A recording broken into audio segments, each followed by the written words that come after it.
Thickened liquids, Valentine's Day, I got you covered. Hey, I'm SimplyThick John. I love to show you how to make beverages that comply with the International Dysphagia Diet Standardization Initiative. And today, we're going to make a level 3, moderately thick Love Bug Mocktail.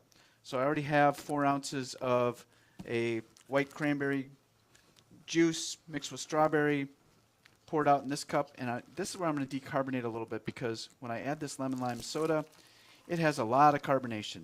And when we thicken something, especially to something like moderately thick, it's going to trap the bubbles in there, and it'll turn into a foam right away. So we're running a little balancing act here, where what we're trying to do is release just a little bit of the carbonation, but not so much that you're not going to be able to taste it in the final beverage. So I pour that a little vigorously to get rid of some of it, and then I just mix it a little bit more to get rid of some of that. I always call it loose carbonation. So now that I'm done with that, well, that settles. I'm going to add, this is moderately thick, 8 ounces, so it's 4 doses from the pump. So I add that in, and now I'm going to pour very carefully from here to there.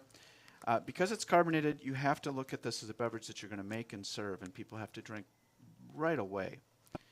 And the reason is, like I said, once it becomes thickened, when those bubbles come out, they have nowhere to go. So it's going to turn into a foam over about the next hour.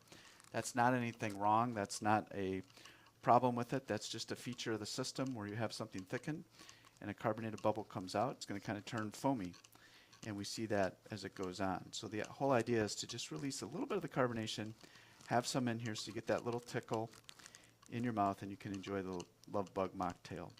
So I'm mixing this with like a figure 8 and a back and forth paddle stir versus a normal vigorous stir, because that would release all the carbonation and turn this into foam.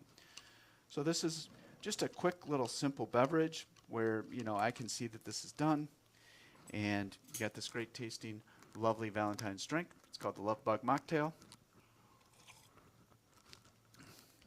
That's a nice little treat. Anyways, folks, please like and follow for more great content just like this. Thank you.